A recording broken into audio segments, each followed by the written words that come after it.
তোমার জন্মদিন, আজকে জয়টা এলো না, কতটা আক্ষেপ? আক্ষেপ তো আছে। আমরা গোল হয়ে যায় সেটা আমাদের অ্যাসিস্ট্যান্ট রেফারি দেয়নি, কারণ আমাদের ওটা ভিতর থেকে বলটাকে বাইরে করেছে। নেক্সট ম্যাচ দেখা যাক, ইস্ট বেঙ্গল জিততে পারলে সুপার 6 যাবো, এই লক্ষ্যে আমরা এগোচ্ছি। কল্যাণী স্টেডিয়ামে আজকে ক্যালকাটা কাস্টমস 2-2 গোলে ড্র করলো ইউনাইটেড কলকাতার সঙ্গে। তো এখানে রয়েছেন দুটি গোলই দিয়েছেন মার্শাল কিস্কু এবং রয়েছেন বাতাস মুর্মু, অ্যাসিস্ট করেছেন দুবারই, রয়েছেন অ্যাসিস্ট্যান্ট কোচ রাজীব পাল। তো আমি প্রথমে গোলদাতার কাছে আসছি। 2-0 গোলে পিছিয়ে ছিলে হাফ টাইম অবধি, তারপরে 2-2 গোলে ড্র হল এবং দুটো গোলই তোমার এবং সেই সঙ্গে ম্যান অফ দি ম্যাচ। কী বলবে? গোল করে ভালো লাগছে, আরও এই ম্যাচটা জিতলে আমাদের আরও ভালো হতো। সামনে ইস্টবেঙ্গল ম্যাচ, কী বলবে? ইস্টবেঙ্গল ম্যাচ আরও ভালো পারফরমেন্স করতে হবে, ম্যাচ জিতলে ভালো। তা রাজীব, আজকের ম্যাচটা 2-2 গোলে ড্র হলো। প্রথমে তো 2-0 গোলে হারছিলে, দ্বিতীয়ার্ধে ও ইয়ের করা দুটো গোলে, মার্শালের করা দুটো গোলে শোধ হলো। খেলাটা নিয়ে কী বলবে?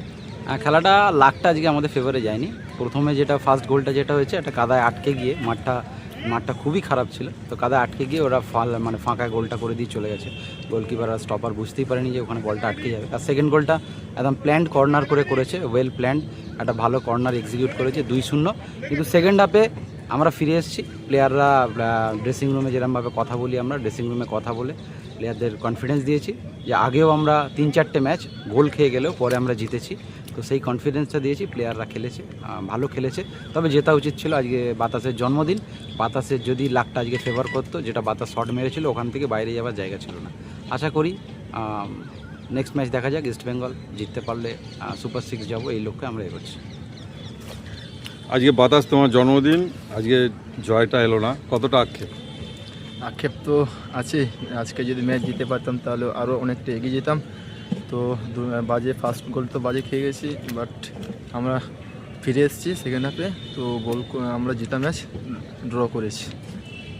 তো তোমরা মোহনবাগানকে হারিয়েছিলে, সামনে এবার ইস্ট বেঙ্গল, কতটা রেডি? রেডি তো আছি, সবাই আমরা টিমমেট সবাই রেডি। তো আমরা চাইবো ইস্ট বেঙ্গল ম্যাচ জেতার জন্য। আমরা তো পুরো ইস্ট বেঙ্গল জেতার জন্য আমরা নামবো, তো ম্যাচ জিতেই ছাড়বো। ধন্যবাদ সঙ্গে থাকার জন্য। দর্শক, আমাদের সামনে রয়েছেন প্রশান্ত ভট্টাচার্য, অ্যাসিস্ট্যান্ট সহ প্রশিক্ষক ইউনাইটেড কলকাতা। তো আজকে ব্যাড লাক বলবেন? 2 গোলে এগিয়ে থেকেও 2-2 গোলে ড্র।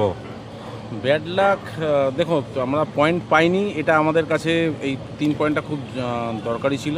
পয়েন্ট পাইনি, এবার এটাকে ব্যাড লাকও বলতে পারবো না, আবার কিছু মিস্টেক্সও আমাদের হয়েছে, ব্যাড লাকও বলা যায়। কারণ যে গোলটা আমরা গোল হয়ে যায় সেটা আমাদের অ্যাসিস্ট্যান্ট রেফারি দেয়নি, কারণ আমাদের ওটা ভিতর থেকে বলটাকে বাইরে করেছে প্লেয়ার। তো সেক্ষেত্রে আমাদের ওটা 3 পয়েন্ট ছিল।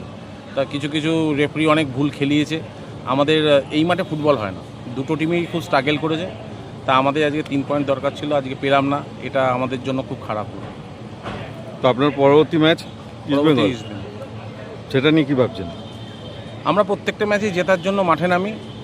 কোনোটা ম্যাচ হয়, কোনো ম্যাচ হচ্ছে না, কি কিছু বলার নেই এতে। কারণ আমাদের যা টিম, আমাদের সুপার 6-এ আমরা সবাই আশা করেছি এই টিমটা সুপার 6 যাবেই।